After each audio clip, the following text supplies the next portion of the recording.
സുഖമാണല്ലോ അല്ലേ? അപ്പോൾ കഴിഞ്ഞ ക്ലാസ്സിൽ നമ്മൾ ലെറ്ററിങ്ങിനെ കുറിച്ചൊക്കെ പഠിച്ചു. ലെറ്ററിൽ നമ്മൾ എഴുതേണ്ട കാര്യങ്ങളെക്കുറിച്ച് പഠിച്ചു. നമ്മൾ ഒന്ന് രണ്ട് എക്സസൈസ് ഒക്കെ ചെയ്തു. ഇനി ചെയ്ത് അയക്കാൻ പറഞ്ഞ ആൾക്കാർ അയക്കാൻ പറഞ്ഞിട്ടുണ്ടായിരുന്നു. കുറച്ച് ആൾക്കാരൊക്കെ അയച്ചു, കുറച്ച് ആൾക്കാർ അയച്ചിട്ടില്ല. അപ്പോൾ അതുകൊണ്ട് അത് എത്രയും പെട്ടെന്നൊന്ന് ചെയ്ത് അയക്കാൻ ശ്രദ്ധിക്കണം.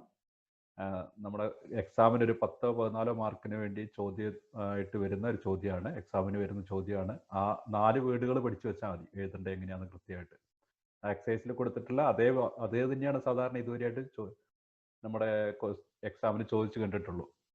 ഓക്കെ, അപ്പോൾ ഇന്ന് നമ്മൾ പഠിക്കാൻ പോകുന്നത്, നമ്മൾ കഴിഞ്ഞ പ്രാവശ്യം ലൈൻസിനെ കുറിച്ച് പഠിച്ചില്ല. എന്താണ് ലൈൻസ് എന്നുള്ളത് നമ്മൾ പറഞ്ഞു. ഒരു പോയിന്റ് ഏത് പാത്തിലൂടെ മൂവ് ചെയ്യുന്നോ ആ പാത്തിനെ പറയുന്ന പേരാണ് ഏത് ലൈൻസ് എന്ന് പറയുന്നത്. അപ്പോൾ ടൈപ്സ് ഓഫ് ലൈൻ ഉണ്ട്. നമ്മൾ എഞ്ചിനീയറിംഗ് ഡ്രോയിങ്ങിൽ ഉപയോഗിക്കുന്ന ടൈപ്സ് ഓഫ് ലൈൻസ് ഏതൊക്കെയാണെന്നുള്ളതാണ് ഇന്നത്തെ നമ്മൾ പഠിക്കാൻ പോകുന്നത്. അപ്പോൾ ഏതൊക്കെ ടൈപ്പ് ലൈൻസ് ഉണ്ടാവും, നമ്മൾ എത്രയൊക്കെ ടൈപ്പ് ലൈൻസ് കണ്ടിട്ടുണ്ട്, നിങ്ങളൊന്ന് ഊഹിച്ചു നോക്കിയേ ഏതൊക്കെ ലൈനുകൾ നിങ്ങൾ കണ്ടിട്ടുണ്ടെന്നുള്ളത് ഇതുവരെയായിട്ട്. അപ്പം നമുക്ക് എന്തെങ്കിലും ഐഡിയ കിട്ടിയോ? ഇല്ലെങ്കിൽ നമുക്ക് നോക്കാം. അപ്പോൾ നിങ്ങളുടെ ടെക്സ്റ്റിൽ ഇതേപോലെ ചാർട്ട് ആയിട്ട് തന്നെ കൊടുത്തിട്ടുണ്ട്. ഈ കാണുന്ന ഈ സ്ലൈഡ് നിങ്ങൾ നിങ്ങളുടെ നോട്ട്ബുക്കിലേക്ക് എഴുതിയെടുക്കുക. എന്നിട്ട് നമുക്കത് എന്തൊക്കെയാണെന്നുള്ള ഡീറ്റെയിൽ ആയിട്ട് നമുക്ക് നോക്കാം. അത് നമുക്ക് വേണമെങ്കിൽ നിങ്ങൾക്ക് ആവശ്യമുണ്ടെങ്കിൽ മാത്രം എഴുതിയാൽ മതി, നിർബന്ധമൊന്നുമില്ല. ഇത് നിങ്ങൾ നിർബന്ധമായിട്ട് എന്ത് ചെയ്യുക, നിങ്ങളുടെ നോട്ട്ബുക്കിലേക്ക് എഴുതിയെടുക്കുക. പിന്നെ നിങ്ങളൊക്കെ വിചാരിച്ച പോലെ തന്നെ കുറച്ച് ആൾക്കാരൊക്കെ വിചാരിച്ചിട്ടുണ്ട്, നമ്മൾ മറ്റുള്ള തിയറി സബ്ജക്റ്റ് പോലെ എഞ്ചിനീയറിംഗ് ഡ്രോയിങ് എന്ന് പറഞ്ഞാൽ കുറേ അധികം നോട്ട് എഴുതാനൊന്നും ഉണ്ടാവില്ല. നോട്ട് വളരെ കുറവായിരിക്കും. പക്ഷെ അതിന് പകരം എന്തായിരിക്കും എഴുതാം, നമുക്ക് കൂടുതലായിട്ട് വരയ്ക്കാനാണ് നമുക്ക് ഉണ്ടാവുക. അപ്പോൾ വരച്ച് തുടങ്ങുന്നുള്ളൂ, നമ്മൾ ആ ഭാഗത്തേക്ക് എത്തുന്നുള്ളൂ. അപ്പോൾ അതുവരെ നമ്മുടെ നോട്ടുകളുടെ അളവൊക്കെ കുറവായിരിക്കും. പക്ഷെ മനസ്സിലാക്കി പഠിക്കുക എന്നുള്ളതാണ് ഇതിൻ്റെ ഏറ്റവും വലിയ ഇമ്പോർട്ടൻസ്. അതായത് നമ്മൾ എഴുതി വെച്ച് പഠിക്കുന്നേക്കാളും നല്ലത് അത് എന്താണെന്നുള്ളത് നമ്മൾ പ്രാക്ടിക്കലായിട്ട് കണ്ട്, അല്ലെങ്കിൽ അത് എവിടെ ഉപയോഗിക്കുന്നു എന്നുള്ളത് മനസ്സിലാക്കി പഠിച്ചാൽ അതായിരിക്കും നമ്മുടെ മനസ്സിൽ നിൽക്കുക. കാരണം ഇത് നമ്മുടെ ഈ കോഴ്സ് കഴിഞ്ഞിട്ട് ഇനി അങ്ങോട്ടുള്ള നമ്മുടെ ജീവിതത്തിൽ എല്ലാ സമയത്തും ആവശ്യമുള്ളൊരു സംഗതിയാണ് നമ്മൾ ഈ പഠിക്കുന്ന എഞ്ചിനീയറിംഗ് ഡ്രോയിങ് എന്ന് പറഞ്ഞത്. നമ്മൾ ഈ എഞ്ചിനീയറിംഗ് മേഖലയിലേക്ക് പോകുമ്പോൾ ഇതില്ലാത്ത ഒരു സ്ഥലം പോലും ഇല്ല. അപ്പോൾ നമുക്കൊന്ന് നോക്കാം. അപ്പോൾ ഈ ചാർട്ടിൽ കൊടുത്തിരിക്കുന്നതിലാണ് കണ്ടിന്യൂസ് തിക്ക് ലൈന്, കണ്ടിന്യൂസ് തിൻ ലൈന്, അതുപോലെ സെൻറ്റർ ലൈനുകൾ, dashed line, continuous narrow free hand line, continuous narrow zigzag line, chain line. അപ്പോൾ ഇത് മാത്രമൊന്നല്ല, ഇതിൽ കൂടുതൽ ലൈനുകൾ ഉണ്ട്. പക്ഷെ നമുക്ക് ഇപ്പോൾ ഇത്രയും കാര്യങ്ങൾ പഠിച്ചാൽ മതി. ഏകദേശമൊക്കെ നമ്മുടെ ഒരു ബേസ് കിട്ടാൻ വേണ്ടി നമുക്ക് ഇത്രയും കാര്യങ്ങൾ പഠിച്ചാൽ മതി. അപ്പോൾ ഇതൊന്നും ഓരോന്നും എന്തൊക്കെയാണെന്നുള്ളത് നമുക്ക് ഡീറ്റെയിൽ ആയിട്ട് നോക്കാം. അപ്പോൾ ആദ്യം നമ്മൾ കണ്ടിന്യൂസ് തിക്ക് ലൈൻ എന്നുള്ളത്, ആദ്യം നമുക്കുള്ള തിക്ക് ലൈൻ. അപ്പോൾ ഈ രീതിയിൽ തിക്കായിട്ട് ഒരു ലൈൻ വരയ്ക്കുന്നതിനാണ് നമ്മൾ എന്താ പറയുക, തിക്ക് ലൈൻ, കണ്ടിന്യൂസ് ആയിട്ട് വരുന്ന സ്ട്രെയിറ്റ് ആയിട്ട് വരയ്ക്കുന്ന ലൈനുകളാണ് എന്ത് പറയുക, തിക്ക് ലൈൻ നമ്മൾ പറയാം. സാധാരണ ഇതിന്റെ ഡീറ്റെയിലേക്ക് പോയി കഴിഞ്ഞാൽ നിങ്ങൾക്കത് അത്രയും പഠിക്കാനില്ല, എന്നാലും ജസ്റ്റ് ഒന്ന് അറിഞ്ഞിരിക്കുക. 0.6 mm തിക്നെസ് വരുന്ന അതിന്റെ മുകളിലേക്ക് വരുന്ന ലൈനുകളാണ് സാധാരണയായിട്ട് നമ്മൾ എന്ത് പറയുക, തിക്ക് ലൈനുകൾ എന്ന് പറയുക. 0.6 mm തിക്നെസ് വരുന്നത്, ഈ തിക്നെസ് 0.6 mm മുകളിലേക്ക് വരുന്നത്. അതിന്റെ താഴേക്ക് വരുന്ന നമ്മൾ തിൻ ലൈൻ എന്നോ അല്ലെങ്കിൽ 0.3 mm വരുന്നതിനൊക്കെ നമ്മൾ എന്താ പറയുക, തിൻ ലൈനുകൾ എന്ന് പറയും. ഓക്കെ, അപ്പൊ ഈ തിക്ക് ലൈൻ എവിടെ നമ്മൾ ഉപയോഗിക്കുന്നു എന്നുള്ള അല്ലേ. നിങ്ങളിപ്പോൾ ഇവിടെ ഒരു ഡ്രോയിങ് ഒക്കെ കണ്ടിട്ടുണ്ടാവും. ഈ ഡ്രോയിങ് ഉണ്ട്, ഇതിനകത്ത് പലതരത്തിലുള്ള ലൈനുകൾ ഉപയോഗിച്ചിട്ടുണ്ട്. പല രീതിയിൽ തിക്കായിട്ടും തിന്നായിട്ടും ഒക്കെ ഉപയോഗിച്ചിട്ടുണ്ട്. നമ്മൾ പെൻസിലിന്റെ പഠിച്ചപ്പോൾ നമ്മൾ പറഞ്ഞിരുന്നു, ചില ലൈനുകൾ നമ്മൾ 2H പെൻസിൽ ഉപയോഗിച്ച് വരയ്ക്കും, ചിലത് നമ്മൾ H ഉപയോഗിച്ച് വരയ്ക്കും, ചിലത് നമ്മൾ HB ഉപയോഗിച്ച് വരയ്ക്കും. ഇതൊക്കെ നമ്മൾ പറഞ്ഞിരുന്നു അല്ലേ. 7H മുതൽ 9B വരെയുള്ള അല്ലേ, അങ്ങനെ നമ്മൾ പറഞ്ഞില്ലേ? അല്ല, 9H മുതൽ 7B മുതൽ തിരിഞ്ഞുപോയി അല്ലേ. 9H മുതൽ 7B വരെയുള്ള പെൻസിലിനെ കുറിച്ച് നമ്മൾ പറഞ്ഞിരുന്നു. Okay, sorry. അപ്പോൾ ഇതിനകത്ത് നമ്മൾ ഈ ലൈൻ വരയ്ക്കുന്നത്, തിക്ക് ലൈൻ വരയ്ക്കുന്നത് ഏത് പെൻസിൽ ഉപയോഗിച്ചിട്ടായിരിക്കും? ഇത് നല്ല തിക്കുള്ള ലൈനല്ലേ. തിക്ക് ലൈൻ എന്ന് പറഞ്ഞാൽ സോഫ്റ്റർ പെൻസിൽ ഉപയോഗിച്ച്. അപ്പോൾ ഏത് ലൈൻ ഉപയോഗിക്കും? നമ്മൾ സാധാരണയായിട്ട് H പെൻസിൽ ഉപയോഗിച്ചിട്ടാണ് നമ്മൾ എന്ത് വരയ്ക്കുക, ഈ തിക്ക് ലൈൻ നമ്മൾ വരയ്ക്കുക. അപ്പോൾ ഇത് എന്തൊക്കെ വരയ്ക്കാൻ വേണ്ടിയിട്ടാണ് ഈ തിക്ക് ലൈൻ ഉപയോഗിക്കാൻ നമുക്ക് നോക്കാം. അപ്പോൾ ഇത് നോക്കി, ഈ ചിത്രം നേരത്തെ നമ്മൾ കാണിച്ച ഡ്രോയിങ്ങിൽ ഈ എഡ്ജസ് ഇല്ലേ, അതായത് ഈ ഔട്ടർ ലൈനുകൾ, അതായത് പുറമേ കാണുന്ന ഭാഗങ്ങൾ, ഔട്ടർ ലൈനുകൾ, എഡ്ജസ്, ഈ ഭാഗങ്ങളൊക്കെ വരയ്ക്കാൻ വേണ്ടിയിട്ടാണ് എന്ത് ഉപയോഗിക്കുക, ഈ തിക്ക് ലൈൻ നമ്മൾ ഉപയോഗിക്കുക. അതായത് ഔട്ടർ ലൈനുകൾ, എഡ്ജസ്, കാര്യങ്ങൾ. ഇപ്പോൾ ഉദാഹരണത്തിന് നമുക്ക് ഇതും കൂടി നോക്കാം. ഈ ഒരു ബോക്സ് വരച്ചപ്പോൾ ഇതിന്റെ എഡ്ജുകൾ, ഈ വരയ്ക്കുന്ന എഡ്ജുകളെല്ലാം ഏത് ലൈൻ ഉപയോഗിച്ചിട്ട് വരച്ചിട്ടുണ്ടാവുക, തിക്ക് ലൈൻ ഉപയോഗിച്ചിട്ടാണ് നമ്മൾ വരച്ചിട്ടുണ്ടാവുക. അപ്പോൾ ഏത് പെൻസിൽ ഉപയോഗിച്ചിട്ടായിരിക്കും വരച്ചിട്ടുണ്ടാവുക? H പെൻസിൽ ഉപയോഗിച്ചിട്ടാണ് നമ്മൾ വരയ്ക്കുക. അപ്പോൾ ക്ലിയർ ആയല്ലോ എന്താ തിക്ക് ലൈൻ എന്നുള്ളത്.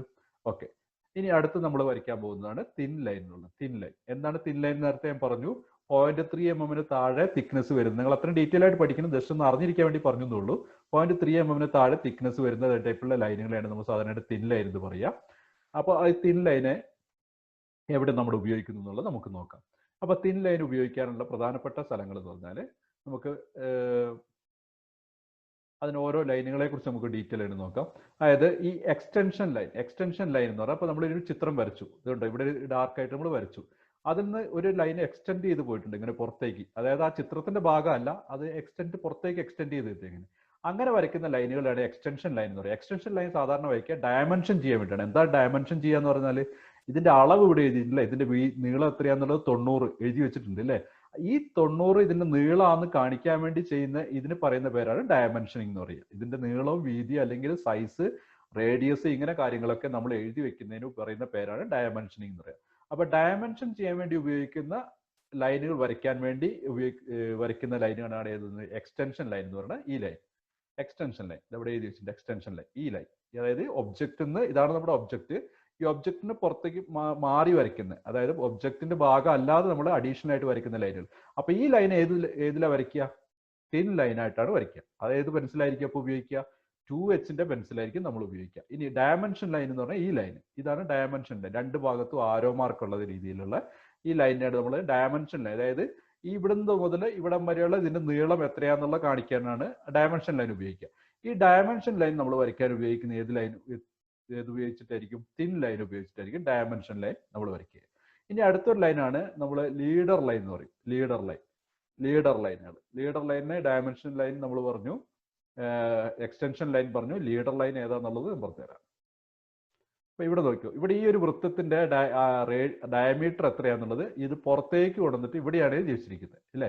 ഇങ്ങനെ വരയ്ക്കുന്ന ഈ ലൈനുകളെയാണ് നമ്മൾ പറയുന്നത് ലീഡർ ലൈൻ എന്ന് പറയുന്നത്. അതായത് ഇവിടുത്തെ ഒരു അളവിനെ നമ്മൾ പുറത്ത് മാറ്റി കാണിക്കാൻ വേണ്ടി ഉപയോഗിക്കുന്ന ലൈനുകളെയാണ്, അതായത് ഇങ്ങനെ വരച്ച് ഈ രീതിയിൽ ഒരു ആംഗിളിൽ വരയ്ക്കുന്നതിനാണ് നമ്മൾ എന്ത് പറയുന്നത്? ലീഡർ ലൈൻ എന്ന് പറയുക. ലീഡർ ലൈൻ സാധാരണ ഏത് രീതിയിലാണ് വരയ്ക്കുള്ളൂ? നമ്മുടെ തിൻ ലൈൻ ആയിട്ടാണ് വരയ്ക്കുക, തിൻ ലൈൻ ഉപയോഗിച്ചിട്ടാണ് വരയ്ക്കുക. ഇനി അടുത്തൊരു ലൈൻ ഇവിടെ നിങ്ങൾക്ക് കാണാം, ഇവിടെ ഹാച്ച് ചെയ്തേക്കുക. ഹാച്ച് ചെയ്യാന്ന് പറഞ്ഞാൽ ഇങ്ങനെ ചെരിച്ച് വരട്ടെ, എങ്ങനെയാണ് ഹാച്ച് ചെയ്യാന്ന് പറയുക. അപ്പൊ ഈ ഹാച്ച് ചെയ്തേക്കുന്ന ഈ ലൈനുകൾ ഉണ്ടല്ലോ, ഈ ലൈനുകളും അതായത് സെക്ഷൻ ലൈൻ എന്നാണ് പറയുക. സെക്ഷൻ ലൈനുകളും എന്തിൽ വെച്ചാൽ വരയ്ക്കുക? തിൻ ലൈൻ ഉപയോഗിച്ചിട്ടാണ് നമ്മൾ വരയ്ക്കുക. അപ്പൊ നമ്മുടെ ഡ്രോയിങ്ങിൽ ഏറ്റവും കൂടുതൽ, അതായത് ഈ എഡ്ജസ് അല്ലാത്ത ഭാഗങ്ങളെല്ലാം വരയ്ക്കും നമ്മൾ ഏത് ഉപയോഗിച്ചിട്ടായിരിക്കും? തിൻ ലൈനുകൾ ഉപയോഗിച്ചിട്ടായിരിക്കും അധികവും നമ്മൾ വരയ്ക്കുക. ഓക്കെ, അപ്പൊ ഈ സെക്ഷൻ ലൈൻ എന്ന് പറഞ്ഞാൽ എന്താണെന്ന് വെച്ചാൽ നമ്മൾ ഈ ഭാഗത്തെ കട്ട് ചെയ്താൽ എങ്ങനെ ഇരിക്കും എന്നുള്ള രീതിയിൽ വരയ്ക്കുന്നതാണ് സെക്ഷനിങ് എന്ന് പറയുന്നത്. അത് നിങ്ങൾ അടുത്ത ഉയർന്ന ക്ലാസ്സുകളിൽ നമ്മൾ പഠിക്കും. അപ്പൊ നിങ്ങൾ ജസ്റ്റ് ഒന്ന് അറിഞ്ഞിരിക്കുക, ഇവിടെ കട്ട് ചെയ്ത ഭാഗമാണ്. അപ്പൊ ആ കട്ട് ചെയ്ത ഭാഗത്താണ് ഇങ്ങനെ ചെരിച്ച് ലൈനിടെ കട്ട് ചെയ്താന്ന് കാണിക്കാൻ വേണ്ടിയിട്ട്, ഈ ഭാഗം കട്ട് ചെയ്ത് കളഞ്ഞേക്കാന്ന് കാണിക്കാൻ വേണ്ടിയിട്ട്. അപ്പൊ അങ്ങനെ വരയ്ക്കുന്നതിനാണ് സെക്ഷനിങ് എന്ന് പറയുക. സെക്ഷൻ ലൈനുകൾ വരയ്ക്കുന്നത് ഏതിലാണ്? തിൻ ലൈൻ ഉപയോഗിച്ചിട്ടാണ് സെക്ഷൻ ലൈനുകൾ വരയ്ക്കുക. ഓക്കെ, ഇനി അടുത്താണ് free hand line. Free hand അതായത് വെറുതെ നമ്മളെ കൈ കൊണ്ട് സ്കെയിലും ഒന്നും ഇല്ലാതെ പെൻസിൽ വെച്ച് ഉപയോഗിച്ച് തന്നെ ഫ്രീ ഹാൻഡ് ആയിട്ട്, ഇത് നമ്മൾ തിൻ ലൈനായിട്ട് തന്നെ വരയ്ക്കുക, തിന്നായിട്ട് തന്നെ വരയ്ക്കുക, തിക്കായിട്ടല്ല തിന്നായിട്ട് തന്നെ വരയ്ക്കുക. അപ്പൊ ഇത് എവിടെയാണ് ഉപയോഗിക്കുക എന്നുള്ളതാണ് ഫ്രീ ഹാൻഡ് ലൈൻ നമ്മൾ എവിടെ ഉപയോഗിക്കുന്നുണ്ട് നമുക്ക് നോക്കാം. ഇപ്പൊ ഈ ചിത്രത്തിനകത്ത് ഇവിടെ ഈ ഭാഗം കണ്ടോ നിങ്ങൾ?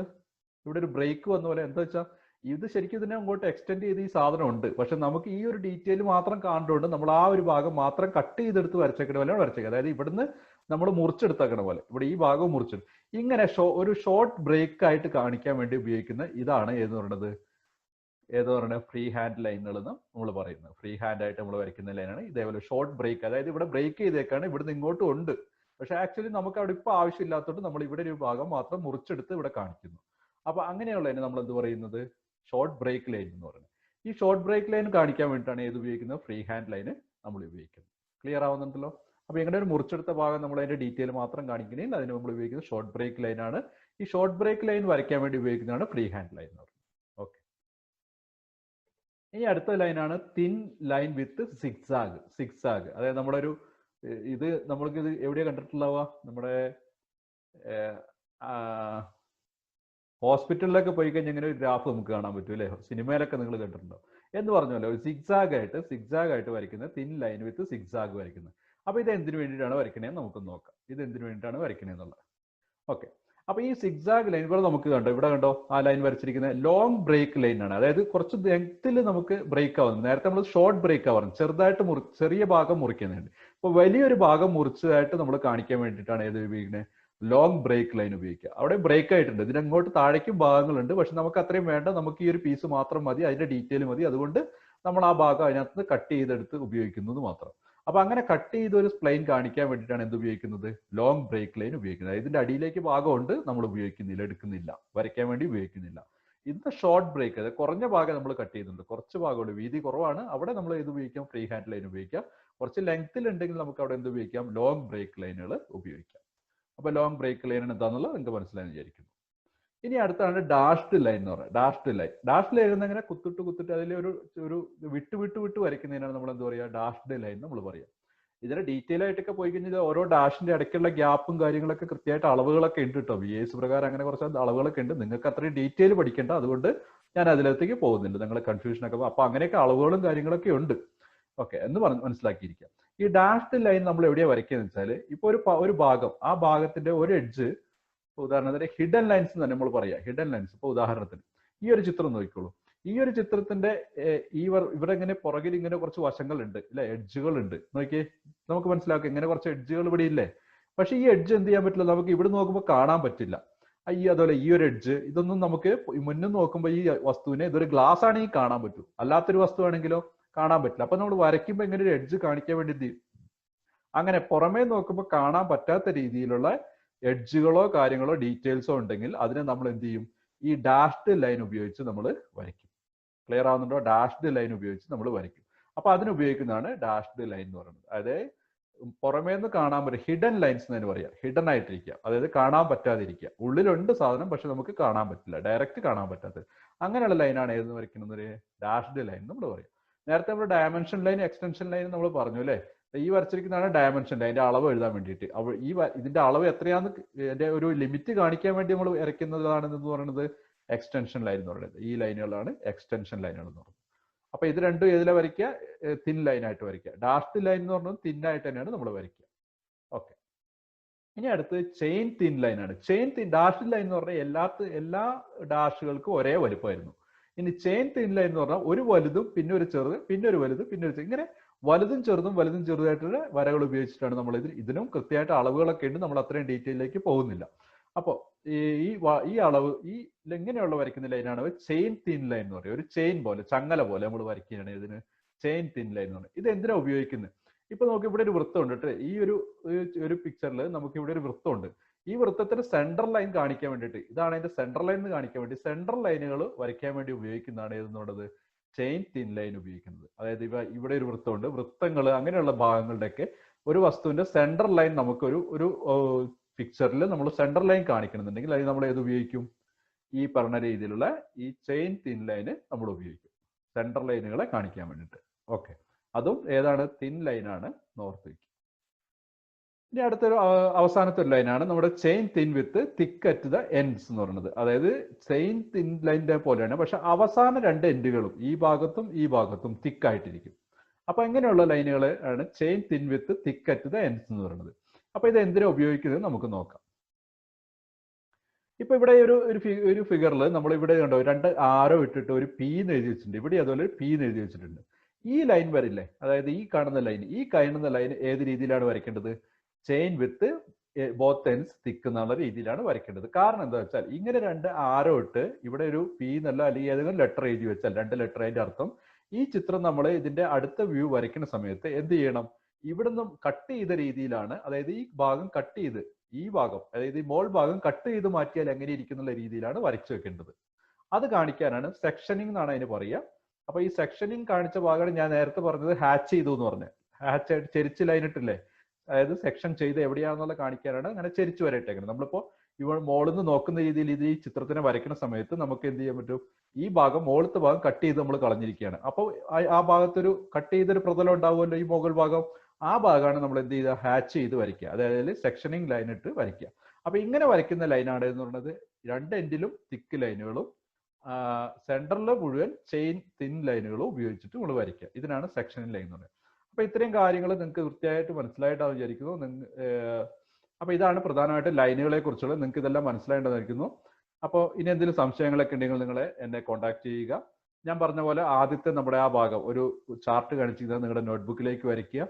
പല ആൾക്കാരും നോട്ട്ബുക്കിൽ വരച്ചൊന്നും ഇതുവരെ ഒരാൾ പോലും മെസ്സേജ് അയക്കുകയോ കാര്യങ്ങളൊന്നും ചെയ്യുന്നില്ല. നിങ്ങളതൊന്ന് ശ്രദ്ധിക്കണം. അപ്പോൾ എല്ലാവർക്കും നല്ലൊരു ദിവസം ആശംസിക്കുന്നു. എന്തെങ്കിലും സംശയങ്ങളൊക്കെ ഉണ്ടെങ്കിൽ വിളിക്കുക. Thank you.